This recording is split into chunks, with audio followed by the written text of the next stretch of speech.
നമസ്കാരം. Welcome to Geetha's ഭക്തി ഗീതം. വൺ ഡേ വൺ ശ്ലോകം. Shrimad Mahabhagavatam 977th day. Today 21st sloka of Pradhamaskandam 12th chapter. For details please see the description box. Geetha's ഭക്തി ഗീതം ഒരു ദിവസം ഒരു ശ്ലോകം. ശ്രീമദ് മഹാഭാഗവതം ഇന്ന് 977 ദിവസം. പ്രഥമസ്കന്ധത്തിലെ 12ാമത്തെ അധ്യായത്തിലെ 21ാമത്തെ ശ്ലോകം. ഓം നമോ ഭഗവതേ വാസുദേവായ. ഓം ശ്രീകൃഷ്ണ പരമാത്മനേ നമഃ. ഹരിശ്രീ ഗണപതയേ നമഃ. അവിഘ്നമസ്തു ശ്രീ ഗുരുഭ്യോ നമഃ. ഓം തത്സത്. കൃഷ്ണം നാരായണം വന്ദേ. കൃഷ്ണം വന്ദേ വ്രജപ്രിയം. കൃഷ്ണം ദ്വൈപായനം വന്ദേ.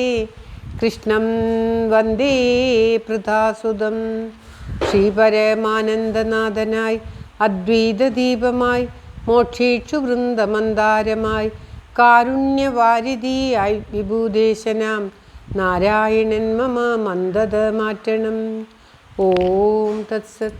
ശ്രീമദ് മഹാഭാഗവതം പ്രഥമസ്കന്ധത്തിലെ 12ാമത്തെ അധ്യായത്തിലെ 21ാമത്തെ ശ്ലോകം. ധ്വന്നിനാമഗ്രണീരേഷ തുല്യശ്ചാർജുനയോദ്വയോ ഹുദാശ ഇവ ദുർദർശ സമുദ്ര ഇവ ദുസ്തര. ഓം തത്സത്. ധ്വന്നിനാമഗ്രണീരേഷ തുല്യശ്ചാർജുനയോർദ്വയോ ഹുദാശ ഇവ ദുർദർശ സമുദ്ര ഇവ ദുസ്തര. ഓം തത്സത്. പദം പിരിക്കേണ്ടത് ധന്വിന അഗ്രണി ഏഷ തുല്യ ച അർജുനയോ ദ്വയോ ഹുദാശ ഇവ ദുർദർശ സമുദ്ര ഇവ ദുസ്തര. ഇങ്ങനെയാണ് പദം പിരിക്കേണ്ടത്. അർത്ഥം: ഏഷ ഇവൻ, ധ്വന്നിനാം വില്ലാളികളുടെ, അഗ്രണി മുമ്പനും, ദ്വയോ അർജുനയോ രണ്ട് അർജുനന്മാരുടെ, തുല്യ ച സമനും, ഹുദാശ ഇവ അഗ്നിയെ എന്ന ഹുദാശ എന്ന് പറഞ്ഞാൽ അഗ്നി, ഹുദാശ ഇവ അഗ്നിയെ എന്ന പോലെ, ദുർദർശ പരിഭവിക്കുവാൻ ആക്രമിക്കുവാൻ കഴിയാത്തവനും, സമുദ്ര ഇവ സമുദ്രം എന്ന പോലെ, ദുസ്തര ഉല്ലംഘിക്കാൻ കഴിയാത്തവനും ആയിരിക്കും എന്ന് പറയുകയാണ്. ആരെക്കുറിച്ചെന്നാൽ പരീക്ഷിത്തിന്, ആ ജനിച്ച കുഞ്ഞ്, ഉത്തരയ്ക്ക് ജനിച്ച കുഞ്ഞിനെക്കുറിച്ച് ബ്രാഹ്മണന്മാർ ആ പേര് ജാതകർമ്മ സമയത്ത് പറയുകയാണ്. ധർമ്മപുത്രരോട് പറയുന്ന വാക്കുകളാണ് നാം പാരായണം ചെയ്തുകൊണ്ടിരിക്കുന്നത്. അവർ പറയുകയാണ്, വില്ലാളികളുടെ മുമ്പനായിരിക്കും ഇദ്ദേഹം. ഇവൻ എല്ലാ വില്ലാളികൾക്കും മുൻപനായിരിക്കും.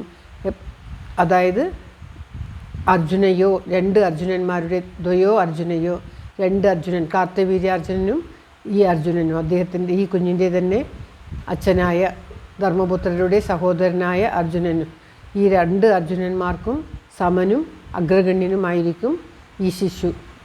ഭാവിയിൽ ഈ ശിശു അഗ്നിയെപ്പോലെ ആക്രമിക്കാൻ കഴിയാത്തവനായിരിക്കും ഈ ശിശു.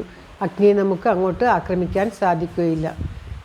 അഗ്നിയെ നാം അഗ്നിയിലേക്ക് പ്രവേശിച്ചാൽ നാം ഇല്ലാതാകുമെന്നല്ലാതെ അപ്രകാരം ആക്രമിക്കാൻ കഴിയാത്ത ഒരു വസ്തുവാണ് അഗ്നി. അപ്രകാരം അഗ്നിയെപ്പോലെ ആക്രമിക്കാൻ കഴിയാത്തവനും സമുദ്രത്തെ ലംഘിക്കാൻ സാധിക്കുകയില്ല.